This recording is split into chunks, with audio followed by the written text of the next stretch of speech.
Magazin dünyasında yaşanan ilginç olayları, ilginç gelişmeleri konuşacağımız canlı yayınıma hepinizi bekliyorum dostlar.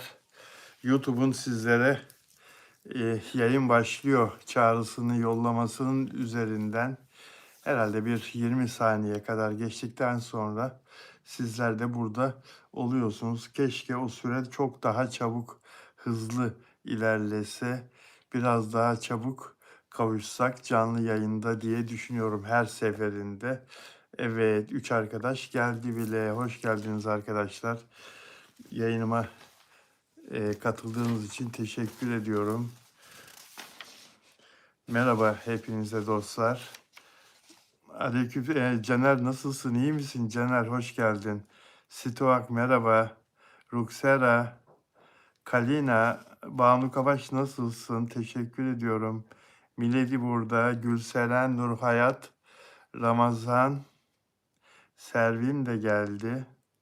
Lidya, Caner iyi olmana sevindim. Selda Özbey, Vanes, merhaba Stoak. Bugün izinliydim, çabuk geldim. Peki, hoş geldin. Lidya, bonjour Lidya. Esme Kene. Teşekkür ederim. Ben de iyiyim Caner. Bugün arkadaşlar Onur Akay'la canlı yayın yapacaktık ama Onur Akay aradı ve maalesef bu akşam cumartesi günü yapacakları bir sahne çalışmasının provası olduğunu söyledi. O yüzden katılamıyor canlı yayına ama cumartesi günü yayınımız saat 18'de, onun sahnesi saat 10'da. Cumartesi yayın yapacağız Onur Akay'la. Bugün maalesef yapamadık. Nimet nasılsın? Hoş geldin. Ben de buradayım diyor. Dostları burada bir arada görmek, yayında görmek çok güzel. Caner dünkü yayını kaçırdım diyor. Canın sağ olsun Caner. Olabilir.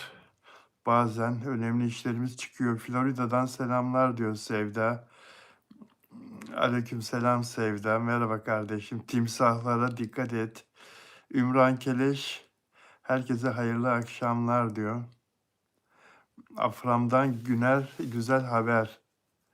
Ee, Şimdi Onur Akay'ı söyledim Elif. Onur Akay'ın bugün bir işi çıktı. O yüzden gelemiyor. O yüzden katılamıyor bugün yayına.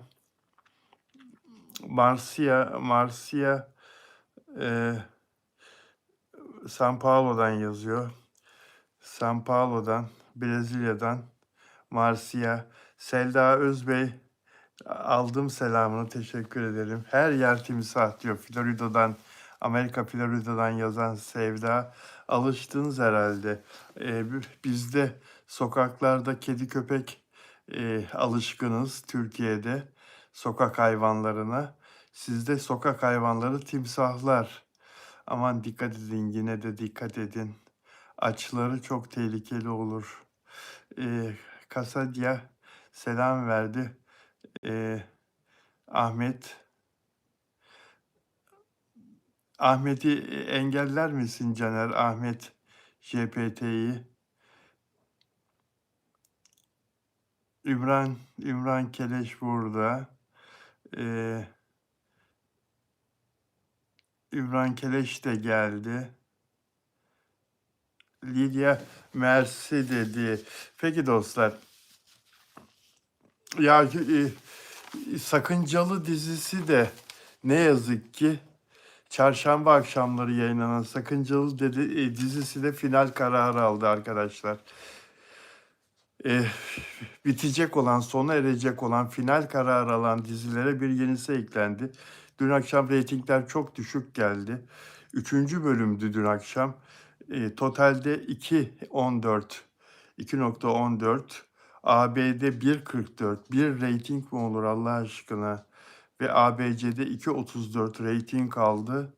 Özge Özpirinççi çok başarılı bir oyuncu, çok severim. Salih Bademci çok iyi oyuncudur. Başrolde ikisi vardı. Ancak dizinin senaryosu, hikayesi çok ağır bir dram arkadaşlar. Yani bu ağır dramları sevmiyoruz artık. Kirli işler, ağır ağlayan kadın görmek istemiyoruz ekranlarda. Keder, acı, bıktık artık çilekeş anneler görmekten. Ya biraz insanlara neşeli hikayeler anlatın, biraz eğlenceli hikayeler anlatın. Eee, Biraz insanlara mutluluk aşılayın ekranda. Dram, dram, dram. Tabii ki kimse seyretmedi ve dizi yayından kaldırılıyor arkadaşlar. Tutunamayan dizilere bir yenisi daha eklenmiş oldu. Kral kaybederse kalkıyor biliyorsunuz, bitiyor. Çarpıntı dizisi bitiyor biliyorsunuz. Final kararı verilen diziler bunlar. Bereketli Topraklar, Aynadaki Yabancı, Ben Onun Annesiyim, Can Borcu, Aşk ve Gözyaşı, Hande Erçel'in Barış Arduç'la oynadığı. Bunların hepsi bitti arkadaşlar. Bir kısmı da çoktan kalktı, bir kısmı da final kararı alındı. Yakında son bölümlerini oynayacaklar ve kalkacaklar. Ee, Yazık oluyor. Yani e, ne yazık ki, ne yazık ki izlenmeyen dizilere boşuna yatırım yapılıyor. Sizlere sorsalar halbuki, sizlere danışsalar, halka sorsalar, ya böyle bir hikaye anlatmak istiyoruz ekranda, böyle bir dizi konumuz var, tutar mı diye bir anket yapsalar ki eskiden bu anketler yapılırdı. Ama artık kendileri karar veriyor. Yapımcıların hepsi her şeyi biliyor ya. Ondan sonra da böyle oluyor işte. Oyuncular isim olunca dizi tutacak zannediliyor. Halbuki esas olan, ilk başta esas olan birinci madde bir dizinin tutması için senaryonun çok iyi olması lazım. Hikayenin çok sağlam olması, senaryonun da çok iyi yazılmış olması lazım. Oyuncuların iyi olması ikinci maddedir arkadaşlar. Üçüncü maddede yönetmen ve set ekibinin, teknik ekibin çok iyi olması. Yönetmen ve set ekibinin iyi olması. Stoak,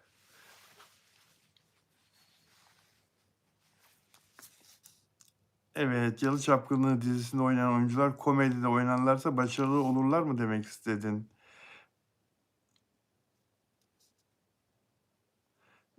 Miray Daner yeni bir teklif almış. Oynayacak dizide, yeni bir dizide oynayacak. Adını gizli tutuyorlar diyor bir arkadaşım. Doğal yani bir Miray Daner iyi bir oyuncu olduğu için boş kalmaz.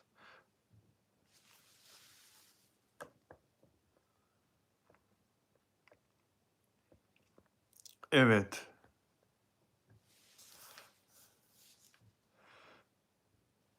Caner, şu yazılanları daha dikkatli oku ve gereksizleri gönder lütfen. Şimdi bir tanesini ben gönderdim. Saçma sapan sözler yazanları burada hiç tutma. Bir saniye bile tutma Caner. Evet arkadaşlar. Nebahat Çehre sevdiğimiz oyuncu. Nebahat Çehre Aşk-ı Memnu'da oyunculuğu doruğa çıkmıştı. 2008 yılında Kıvanç Tatlıtuğ ve Beren Saat'le oynadı Aşk-ı Memnu'da. Sonra Muhteşem Yüzyıl'da da çok sevdik oyunculuğunu. Kara Para Aşk'ta oynadı. En son 4-5 sene evvel Menajerimi Arada oynadı. Onun öncesinde Yeşilçam'da 100 civarında sinema filminde oynamıştı Nevahat Çehre. Çok değerli bir oyuncudur ve kendisinde estetik yok. Pek çok kadının, pek çok oyuncunun aksine Nebahat Çehre'de hiç estetik yok. Estetik yaptırmadım. Yüz hatlarım çizgili. Yaşımı yaşıyorum ben. Keşke estetik yaptırmasaydı dediğim oyuncular var diyor.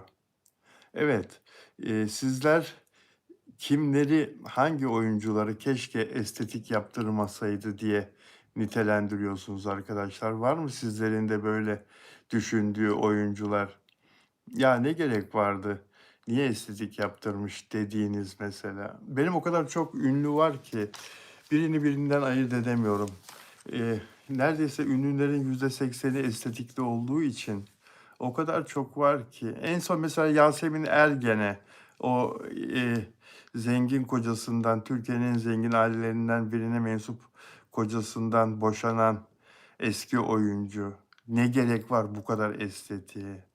Ne gerek var? Ne gerek var? Zaten güzel bir kadın, zaten yüz hatları çok hoş bir kadın ama estetikle kendini başka bir şey yaptı. Onun gibi o kadar çok var ki dizilerde de görüyoruz, ekranlarda da görüyoruz, toplumun içinde de görüyoruz. Ünlü ünsüz pek çok kadın artık hep estetik yaptırıyor. Sizin var mı? Ya olmadı, niye estetik yaptırıyor? Keşke yaptırmasaydı dediğiniz bir ünlü.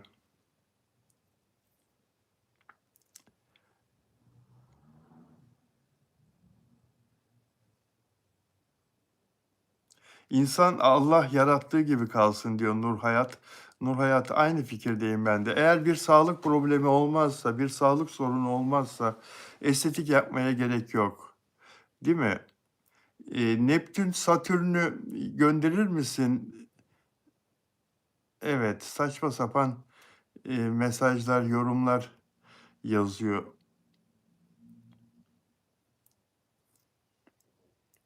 Ya diyor ki bir arkadaş ekrandaki bir televizyon programında izlemiş.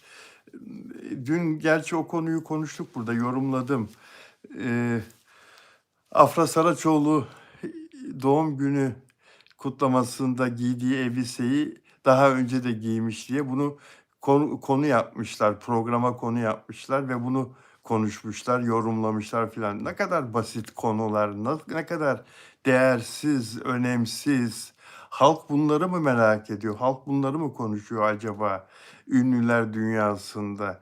Bir elbiseyi iki kere giymek acaba çok önemli mi? Çok büyük bir eksi mi? Ya da her seferinde yeni bir elbise giymek, her katıldığı etkinlikte hiç jelatininden çıkmamış yepyeni bir elbiseyi açıp giymek, bu mudur halkın merak ettiği? Böyle bir magazin yok yani. Böyle bir konuşmuş olmak için konuşulan konular bunlar. Konuşacak mevzu bulamadıkları için böyle ucuz konuları, basit konuları ekrana getiriyorlar. Afra Saraçoğlu onu sevmiş, o elbiseyi. Bir daha giymiş. Bir daha giyer. Bir daha giyer. Siz de onu takip edersiniz, not alırsınız. Bir ikinci kere giydi. Ha üçüncü kere giydi. Ha dördüncü. Ya böyle magazin yok ya. Magazin bu değil arkadaşlar. Magazin bu değil. Afra Saraçoğlu, Mert Ramazan Demir'in geçtiğimiz hafta eğlendiği mekanda doğum gününü kutladı. Dolayısıyla Mert herhalde önerdi, oraya tavsiye etti. Orayı methetti Afra'ya, orada kutlamasını. O mekanda kutladı. O da bir başka not. Şimdi Nebahat Çehre'nin hiç estetik yaptırmadığını ve estetikten hoşlanmadığını, insanların, kadınların çok zorunlu olmadıkça estetik yaptırmasını doğru bulmadığını söylemiştim ya. Yurt dışından bir ünlü 1984 yılında bilim kurgu aksiyon filmi Terminator'da oynamıştı ve o filmle ünlenmişti. Linda Hamilton. Daha sonra Güzel ve Çirkin dizisinde başrol oynadı yıllarca ve müthiş ünlendi dünya çapında. Pek çok yapımda, pek çok sinema filminde ve dizide oynadı. Eee, Terminator'da Sarah Connor rolüyle oynamıştı. Şu sıralar ekranların en çok izlenen dizisi Stranger Things'te oynuyor. Linda Hamilton 69 yaşında ve ne diyor biliyor musunuz? Ne diyor? Estetik yaptırmıyor, estetik asla diyor. Bu çizgileri terimle kazandım diyor. Ben diyor yüzümdeki bu çizgileri alın terimle kazandım diyor. Birçok yaşıtı ünlü senelerin izini silmek için estetik cerrahların kapısını aşındırırken o estetikten uzak duruyor ve şöyle söylüyor arkadaşlar. Fiziksel görüntüm hayatımın doğal bir yansıması. Benim de öyle. Benim de fiziksel görüntüm senin de öyle. Senin de, senin de, senin de, senin de. Yaşadığımız hayatların doğal bir yansıması. Ben hiçbir zaman daha genç görünmeye çalışmadım. Bazen duymak istemediğim şeyler oluyor ama Ben bu yüzü çalışarak alın terimle kazandım. Ne kadar güzel. Bravo Linda Hamilton. Aynı benim fikirlerime sahip. Yaptırmayın. Yaptırmayın estetik. Hele o dudaklar filan ördek gibi şişiriyorlar ya ne kadar çirkin oluyor.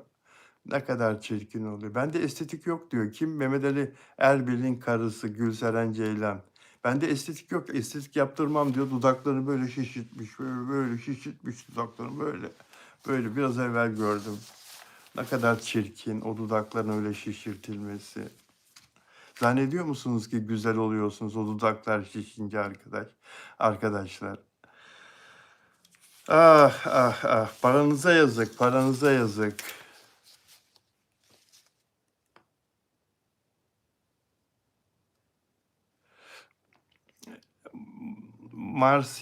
Marsia selam verdi peki. Göz kapağını yaptırdı diyor Sema. Eee, burunlar da çok kötü. O kadar çok kötü ki. Ya göz kapağın düşer, gözünü kapatırsa, görünümüne bir zarar verirse filan onu kaldırtırsın. Ben onu da yaptırmıyorum mesela. Bir diyetisyen, pardon, bir estetik uzmanıyla tanıştım. Kendisiyle ahbap oldum. Bize çok daha sıcak yaklaşırlar. Böyle güzellik enstitüsünde çalışanlar, ünlülerle iş yapan uzmanlar, doktorlar ya da güzellik uzmanları. Çünkü yani bizim çevremizden yararlanmak isterler. Ondan sonra kendilerine haber yaparız ümidiyle, kendilerini birilerine tavsiye ederiz ümidiyle. Ya Bilal'cim dedi bu doktor ve herkesin çok iyi tanıdığı bir doktor. Birkaç ünlü ismi mesela en son yaptırdıkları estetikleri o yaptı. Erkek ve kadın. Ya dedi göz kapakların biraz düşmüş galiba. Gel onu halledelim dedi. Ne yapacaksınız dedim. Ameliyat ortamına bile gerek yok dedi. Burada dedi, muayenehanede dedi, ben onu hallederim dedi. 15 dakikalık, 10 dakikalık, 15 dakikalık bir işimiz var dedi. İkisini de biraz kaldıralım dedi. Peki dedim bu şart mı? Yani yok dedi görünümün biraz daha değişir falan. Yok dedim ya. Yok yapmayın dedim. Teşekkür ederim dedim. Yani para falan konuşmadık ve eğer yaptırmaya karar verseydim eminim benden para da istemeyecekti. Yani ama ben düşünmedim çünkü Allah'ın verdiği demin bir arkadaşımız dedi ya doğal yapıyı bozmak hiç doğru gelmiyor bana. Bakın burnum mesela kaç kişi bana söyledi biliyor musunuz? Bu meslekte bu karşıma çıkan kaç tane doktor düzeltelim yapalım edelim filan. Hiçbir zaman düşünmedim böyle bir şeyi. Peki dostlar, Mert Demir'i seviyor musunuz? Şarkıcı Mert Demir'i seviyor musunuz? Kimin sevgilisiydi Mert Demir? Kimin sevgilisiydi Mert Demir? Dilan Çiçek Deniz elbise değiştirir gibi sevgili değiştirir yine ayrılmış. Dilan Çiçek Deniz bir zamanlar estetikçiden çıkmıyordu. Kendisini nasıl değiştirmişti yüzünü. Aman Allah'ım Çinlilere benzemişti. O zaman söylemezsem olmaz programı da bunu bayağı konuşmuştuk biz. Yeni yeni estetik yaptırdığı zamanlarda. Dilan Çiçek Deniz. Yanına bir Çinli savaşçıyı koymuştuk. Çin Moğol-Çin Savaşı'ndan bir sinema filminden alınmış bir savaşçının yüzünü koymuştuk. Bir de Dilan'ı koymuştuk ekrana. Aynı onun gibi böyle çekik gözler falan olmuştu. Dilan çenesini uzattırmıştı. Çevresinden de öyle tepki görmüş olacak ki Serenay Sarıkaya evet. Serenay Sarıkaya doğru. Daha sonra onları geri aldırdı. Bir de öyle bir şey yapılabiliyor galiba. Bazı estetik operasyonlar geri dönüşü olabiliyor galiba. Yani evet. Mert Demir Ateşe Düştüğüm şarkısını Ebru Yaşar'a vermek istemiş arkadaşlar. Ebru Yaşar, ben çok severim Ebru Yaşar'ı. Fantazi söyler, arabesk söyler, türkü söyler, pop söyler, her şeyi söyler. Konservatuvarlı ve müziği çok iyi bilen bir sanatçı Ebru Yaşar. Mert Demir'e demiş ki ya demiş Mert senin şarkılarını herkes gibi ben de çok seviyorum. Lütfen bana bir beste ver, bir beste ayır. Senin şarkını söylemek istiyorum demiş. Mert Demir de bu Ateşe Düştüm şarkısını demiş bu tam Ebru Yaşar'a göre. Ebru Yaşar'a telefon açmış. Demiş ya bir şarkı yaptım. Ebru demiş. Bunu sana vermek istiyorum. Hemen geliyorum demiş. Gitmiş Mert Demir'in stüdyosuna. Şarkıyı dinletmiş Mert Demir. Bir daha dinlemiş. Bir daha dinlemiş. Mert Demir diyor ki çok tatlı birisi Ebru Yaşar. Bana Mertciğim hayranlarım benden hit bekliyor. Bu şarkı pek hit değil gibi dedi. Hayranlarım benden hit şarkı bekliyor. Bu şarkıyı bana vermek istiyorsa ama pek hit gibi durmuyor demiş Ebru Yaşar. Sonra şarkı aldı başını gitti tabii dostlar. Bugün YouTube'da bu şarkının dinlenmelerini şöyle bir toplayayım dedim. 300 milyonu gördüm. 300 milyon rakamını gördüm. Bu şarkının son 2 senedir, 2 sene önce çıkmıştı. 300 milyon dinlenmiş şarkı. Çok büyük bir başarı. Bu şarkıyı Ebru Yaşar gibi bir konservatuvar mezunu, müziği çok iyi bilen birisi beğenmemiş ve almamış. Yani insanların bazen böyle garip zamanları oluyor değil mi arkadaşlar? Yani şaşırdıkları zaman yani akıllarının, mantıklarının çalışmadığı, stop ettiği zaman oluyor herhalde değil mi arkadaşlar? Diyor ki Mert Demir, sonra diyor Ebru Yaşar'la başka bir gün bir yerde denk geldik diyor. Ah Mert'ciğim demiş ben o şarkıyı nasıl kaçırdım, ah ah ah nasıl almadım senden, ah demiş. Ya enteresan, enteresan şeyler oluyor hayatta. Peki dostlar, Kiril alfabesiyle yazan Olga ne yazdığını okuyamıyorum. Ebru Yaşar, Burak Bulut, Kehribar diyor Ümran. Çok severim. Estetik yaptıranlar daha çok istiyorlar. Hep devam. Öyle. Öyle bu bir sigara tiryakiliğine dönüşüyor sanki. Değil mi? Alışkanlık yapıyor. Hep devam. Bambaşka bir yüz oluyor çıkıyor. Mesela Ebru Gündeş. Ne gerek var Ebru Gündeş? Ne gerek var? Zaten güzel kadınsın. Zaten yaşından daha genç gösteriyorsun. En son bir gördüm seni. Aman Allah dedim ya. Aman Allah ya. Gülben Ergen. Şok oldum ya. Ne gerek var Gülben bu kadar estetiğe ya. Ne güzel bir kadınsın. Ne güzel bir yüzün var ya. Nereye varmak istiyorsun? Sonunda ne olmak istiyorsun? 20 yaşındaki kızlarla mı yarışmak istiyorsun? Nedir hedefin? Yani olmuyor. Benim bir hedefim yok. Ben kendimi mutlu etmek istiyorum. Bunu söyleyeceğini biliyorum %100. Kendimi mutlu etmek istiyorum. Ben böyle mutlu oluyorum. Ben halimden memnunum. Ben kimseyle yarışmıyorum. Genç görünmek gibi bir derdim de yok. %99,5 bunu böyle söyleyecek. Ama kendini böyle yaparak çirkinleştirdiğinin farkında değil bunlara ya. Hakikaten öyle. Bütün kadınlar estetik yaptıran ve yaşını göstermeyen bütün kadınlar için söylüyorum bunu. Onun için ya da bunun için değil. Yani hakikaten gerek yok arkadaşlar. Hakikaten gerek yok. Kimi kandıracaksınız?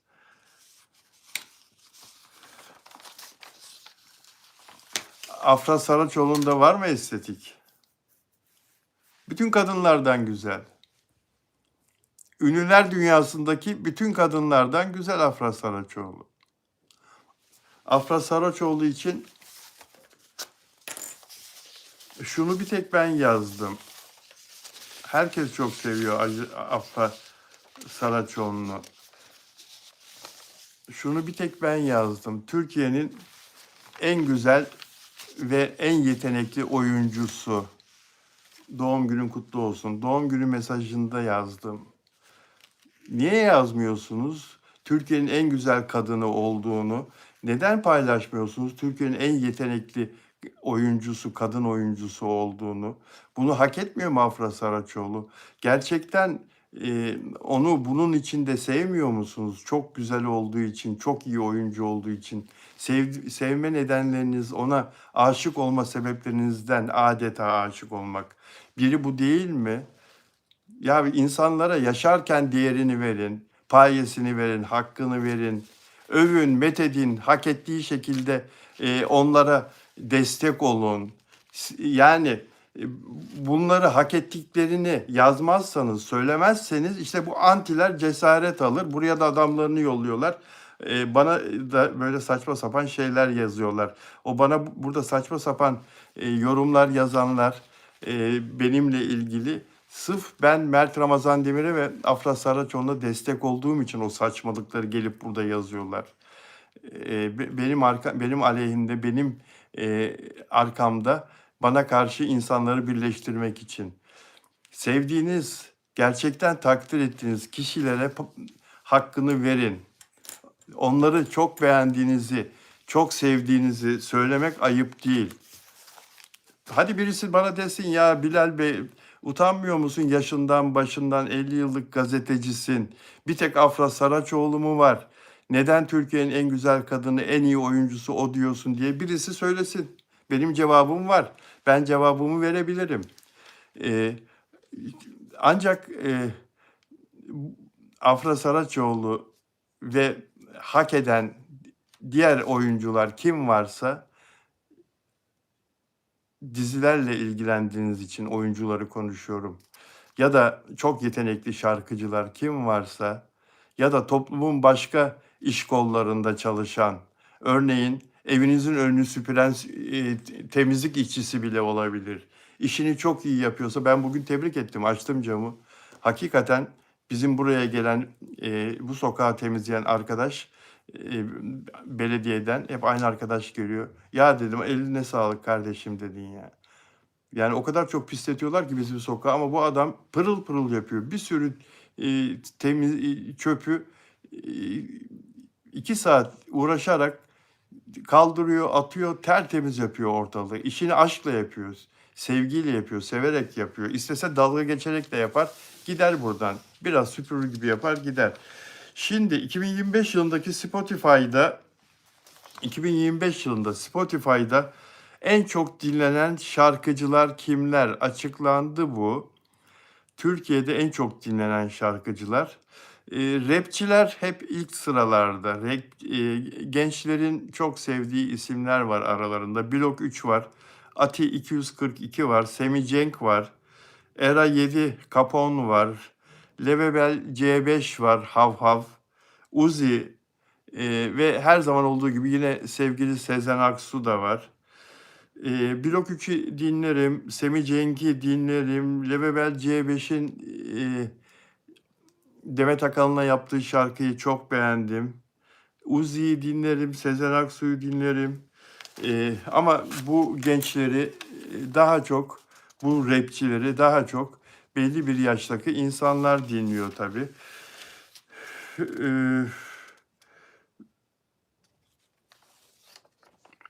Rap müzik listede baskın. En çok dinlenen şarkıcılar listesinde rap müzik yapanlar hep üst sıralardalar.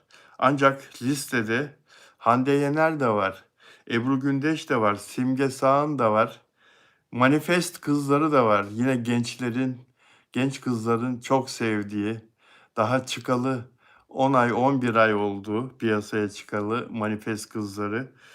Ee, Dedüplüman var, Dedüplüman grubu var. Yani rapten sonra da Türkçe pop, alternatif rock, arabesk ilk 20'nin içinde yer alıyor. Ve Demet Akalın'dan haklı bir serzeniş var Spotify'a. Demet Akalın biliyorsunuz Sefo ile yaptığı şarkıyla bütün yazı zirvede geçirdi. Yazın en çok izlenen YouTube'da ve Spotify'da en çok dinlenen şarkısıydı onların şarkısı. 2025 yılı boyunca bütün şarkılarım 299 milyon kere dinlenmiş. 299 milyon stream'e imza atmışım dedi. Stream biliyorsunuz müzik dinleyicilerinin dilediği şarkıyı herhangi bir cihaza indirmeden uygulama üzerinden dinlemesi. Demet Akalın'ın şarkıları 299 milyon kere dinlenmiş. Beni diyor 299 milyonla listeye sokmayan Spotify diyor hakkımı teslim etmesini beklerdim diyor. Bir kere olsun hakkımı teslim etmesini beklerdim diyor Spotify'ın diyor. Demet Akalın haklı arkadaşlar. Demet Akalın'a hak veriyorum bu konuda. Yorumlarınızı merak ediyorum. Ümran Keleş, Meral Blok ne yapıyorsun diyor mesela, hastasıyım diyor. Blok 3'ün ne yapıyorsun? Hastasıyım diyor. Peki Sema, Ramon'un Celil ve yaz boyunca bütün düğünlerde dinlendi. Yaz boyunca her yerde Demet Akalın'ın şarkısı dinlendi arkadaşlar. Evet, Afra Saraçoğlu biraz sonra konuşacağız. Mert Ramazan Demir ve Afra Saraçoğlu. Biraz da aşk konusu konuşalım mı dostlar? Biraz da aşk konuşalım mı? Yapılan yeni bir araştırmadan söz etmek istiyorum size. Yapılan yeni bir araştırmaya göre aşk acısı en çok 6 ay sürüyormuş. En çok 6 ay sürüyormuş. 6 ay da insanı üzer yahu. 6 ay da fazla değil mi? Aşk acısı 3 ay ile 6 ay arasında sürüyor. En çok 6. ayda toparlanma yaşıyormuş insanlar. Bu nereden çıkarılmış bu sonuç? 5000'den fazla kişinin katıldığı bir araştırmada bu sonuca varılmış. 6 ayda insan toparlanma sürecine giriyormuş. Bu arada bizim beğen sayısı az arkadaşlar. Beğenmeden izleyenler sonra unutuyorsunuz. Eğer beğeniyorsanız yayınlarımızı lütfen like yapın, olur mu? Beğen yapın. Benim özel üyelerimden, özel abonelerimden kimseyi gördün mü Caner? Nelly de Manzano geldi mi Arjantin'den, Nelly de Manzano? Dilek Şenyurt burada mı? Almanya Frankfurt'tan Dilek Şenyurt, özel abonem. Şili'den, dün Şili'den yazan bir arkadaş, Şili'den çok sayıda takipçim olduğunu biliyorum. Gelmedi diyor Caner. Şili'den çok sayıda takipçim olduğunu biliyorum. Şili'den yorum yazan bir arkadaş, Bilal Bey biz seni çok takip ediyoruz. Şili'den çok takipçim var ama bizden hiç bahsetmiyorsun dedi. Benim ülkemden hiç konuşmuyorsun dedi. Olur mu canım? Delfina Dimasio mesela benim Şili'den özel abonem, özel üyem. Her yayında Delfina'yı da çağırıyorum. Burada mısın? Buradaysan gel, bir selam ver diye. Delfina'nı da, Şili'yi de anıyorum. Ancak tabii ki zaman zaman her ülkeye e, seslenemiyorum. Mesela Trinidad Tobago'dan beni izleyenler var. Trinidad Tobago nerede? Güney Amerika'da, Büyük Okyanus üzerinde küçük bir ada, Cumhuriyet. Cumhurbaşkanıyla tanışmıştım genç bir muhabirken ben. Yıllar önce Trinidad Tobago Cumhurbaşkanıyla tanışmıştım. Ve şimdi beni Trinidad Tobago'dan takip eden seyircilerimin olduğunu görüyorum ve çok mutlu oluyorum. Çok mutlu oluyorum. YouTube bunun istatistiklerini veriyor biliyorsunuz. Hangi ülkelerden izlendiğinizi. YouTube stüdyoya girdiğiniz zaman ilgili kısımda hangi ülkeden, kaç ülkeden sizi izliyorlar, takip ediyorlar hepsi var. Ve Trinidad Tobago'dan arkadaş da zannedersem oradan 3 kişi var. Onlar da mesajlarda zaten zaman zaman selam veriyorlar. Yorumlarda katkıda bulunuyorlar.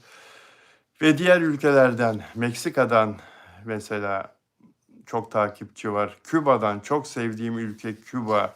Gittim ve büyük keyif aldım Küba'yı gezerken. Çok güzel bir ülke. Her şeyden haberdar ol grubuna hoş geldiniz Caner Tuzcu. Caner de özel üye oldu. Peki Caner, hoş geldin Caner Tuzcu. Her şeyden haber ol grubuna hoş geldin Caner. Ee, Özel üyelere, evet Caner. Caner hem moderatörüm hem özel üyem. Hoş geldin Caner tekrar. Evet, Küba'dan söz ediyordum. Küba çok severek gezdiğim, bir televizyoncu olarak, gazeteci olarak gidip çekim yaptığım bir ülkeydi. Şimdi oradan takipçilerimin olduğunu görmek beni çok mutlu ediyor mesela. Bunun gibi pek çok örnek var arkadaşlar. Yusuf Dündar burada mı? Yusuf Dündar İstanbul'dan özel abonem, özel üyem. Samiye Hanım burada mı? Samiye Yüksel, özel üyem. Samiye Hanım da şu anda burada değil. Dilerseniz sizler de özel abonem olabiliyorsunuz. Bunun için yapmanız gereken şey katıl butonuna basıp sonra yönlendirmeleri takip etmek arkadaşlar. Ve dilerseniz katıl butonundan başka aktivitelere de katılabiliyorsunuz. Süper Chat gibi mesela başka aktivitelere de katılabiliyorsunuz dostlar. Hype ederseniz de memnun olurum. Hype etmek ücretsiz arkadaşlar. Hype yapmak. Beğen tuşuna bastıktan sonra hype tuşuna da basabiliyorsunuz. Peki kimin interneti zayıf? Stoak. Evet. Peki dostlar, aşk konuşalım dedik. Yapılan yeni araştırmadan söz ettim. Aşk acısı 3 ile 6 ay arasında bitebiliyor. 6 ay, en fazla 6 ay. 3-6 ay arası bir süre gerekiyor. Süre beynin duygusal bağları yeniden düzenleyebilmesi için ortalama ihtiyaç duyulan zaman. Duygusal bağları beyin yeniden düzenleyecek. O zamana kadar aşk acısı devam ediyor. Ama 6 ay, bu süre 6 ay yeterli oluyor. Psikologlar ve toplum bilimciler araştırmışlar. Aşk acısının süresini etkileyen temel faktörler var. Onları da saymak istiyorum. İçinizde aşk acısı yaşayan var mı bilmiyorum, ancak herkesin başından bir kere, birkaç kere aşk ilişkisi geçmiştir elbette. Aşk acısının süresini etkileyen temel faktörler. İlişkinin niteliği ve süresi etkiliyor. Niteliği ve süresi. İlişki ne kadar sürdü? Bireyin kişilik yapısı ve başa çıkma mekanizmaları çok önemli. Sosyal destek sistemlerinin varlığı, bireyi avutmak için, bireyi teselli etmek için, ona akıl fikir vermek için sosyal destek sistemleri ve sonuncu ilişkinin bitme şekli, sonlanma şekli. Bu da aşk acısının süresini etkiliyor. İlişkinin bitme şekli. Dostlar, Allah kimseye aşk acısı yaşatmasın. Herkesi sevdiğiyle mutlu etsin. Öyle değil mi? Caner, neden dizi seyretmiyorsun? Caner Tuzcu özel üyem diyeceğim artık. Ben de dizi seyretmiyorum diyor. Neden Caner dizi seyretmiyorsun? Sevmiyor musun? Bugün acayip bir dolunay var. Gördünüz mü? Çok güzel diyor Vicky. Vicky, bunu yarın yorumlatalım. Yarın İpek Canbulat'la, astrolojinin prensesi, ünlülerin astroloğu İpek'le canlı yayın yapacağız. Ona yorumlatalım, bu dolunay hayra işaret mi, yoksa ne olacak? Afram'ı konuştunuz mu? Afram'ı konuşmadık.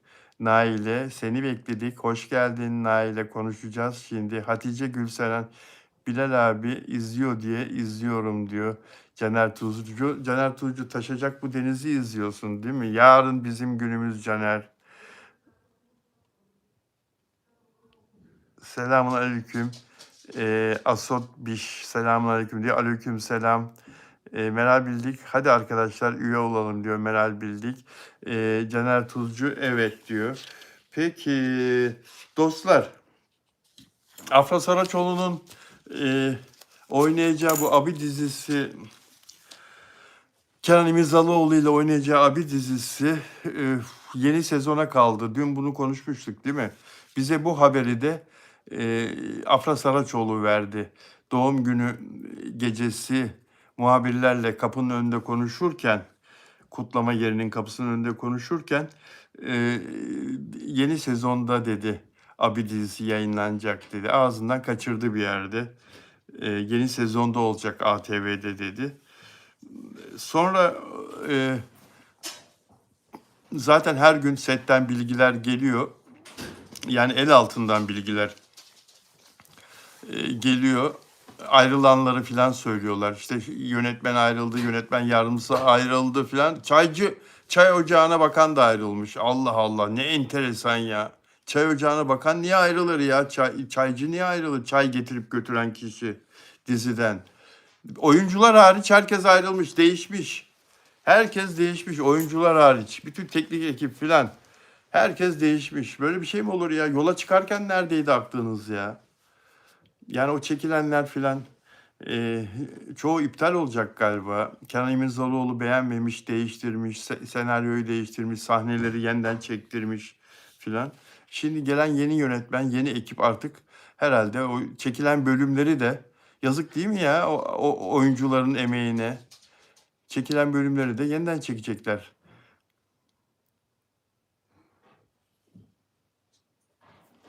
Yani şimdi ayrılmak da kolay değil tabii. O sözleşmenin maddeleri var. Sözleşme imzalıyorsun ya. Ben olsam diyor ayrılırım diyor Caner de. Sevgili Caner, özel üyem, özel abonem, moderatörüm. Ee, Yani sözleşme imzalıyorsun ya. Bir de bu yapımcı seninle başka dizilerde falan da çalıştı ve çalışacak. Yapımcıyla bir de böyle organik bağım var. Bitti deyince de bitiremiyorsun yani. Yapımcı da kötü olsun istemez ki. O da kötü olsun istemez. Tamam, onun da hataları vardır mutlaka ama o da dizinin böyle gecikmesini, bu arızaların çıkmasını o da istemezdi. Yani burada beklemekten başka bir çare yok. Onu bekleyeceğiz.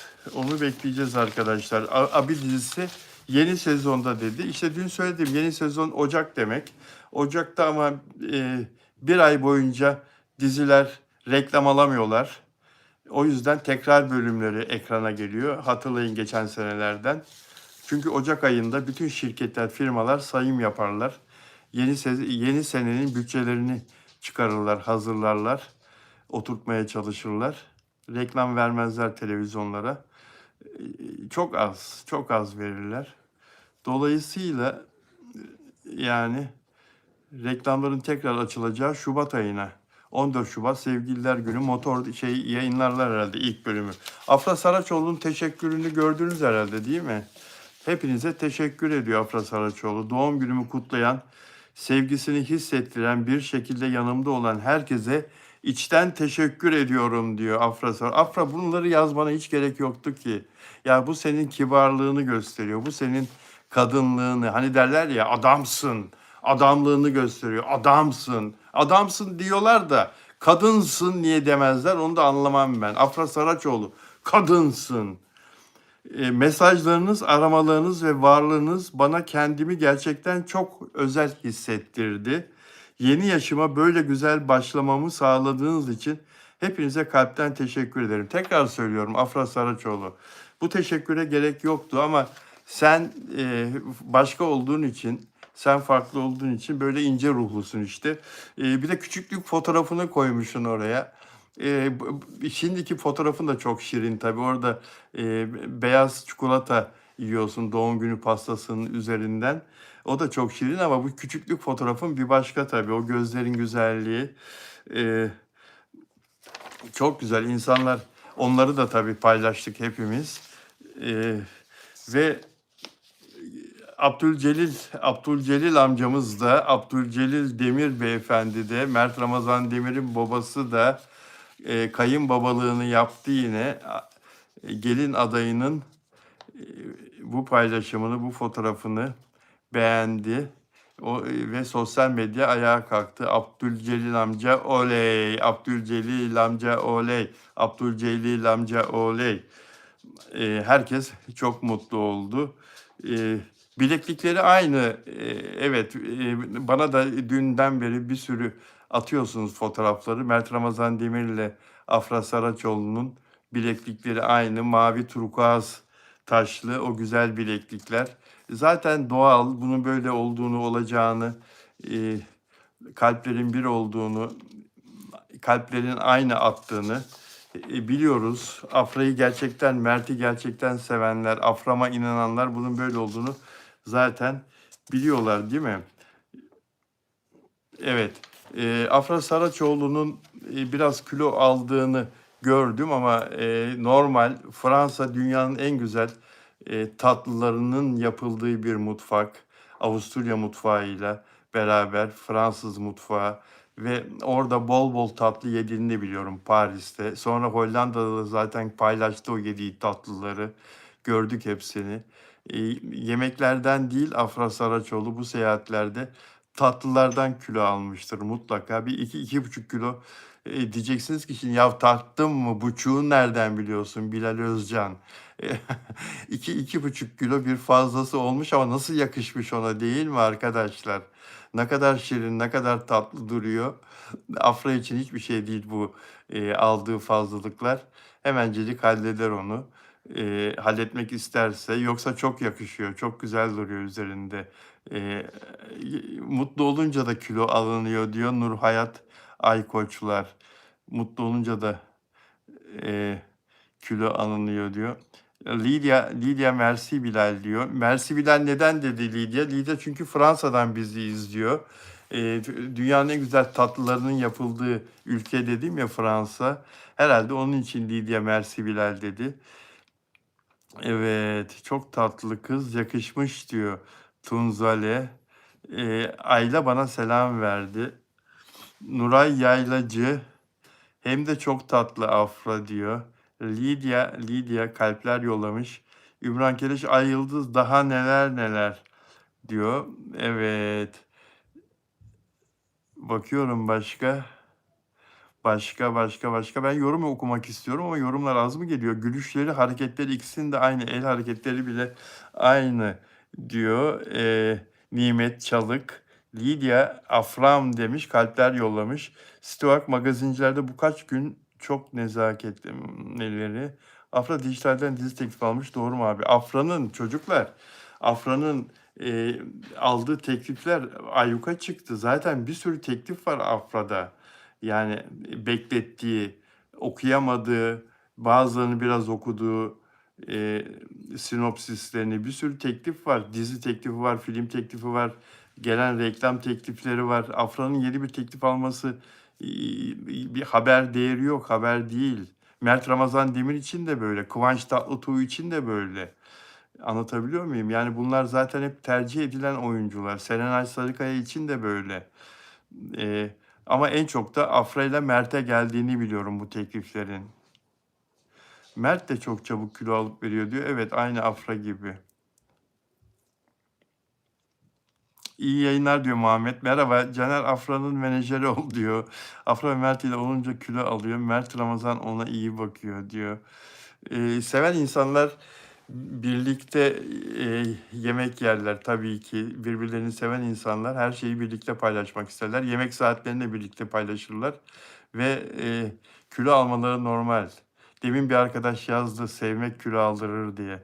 Afra ile Mert olunca kilo alıyor. Mert ama evet.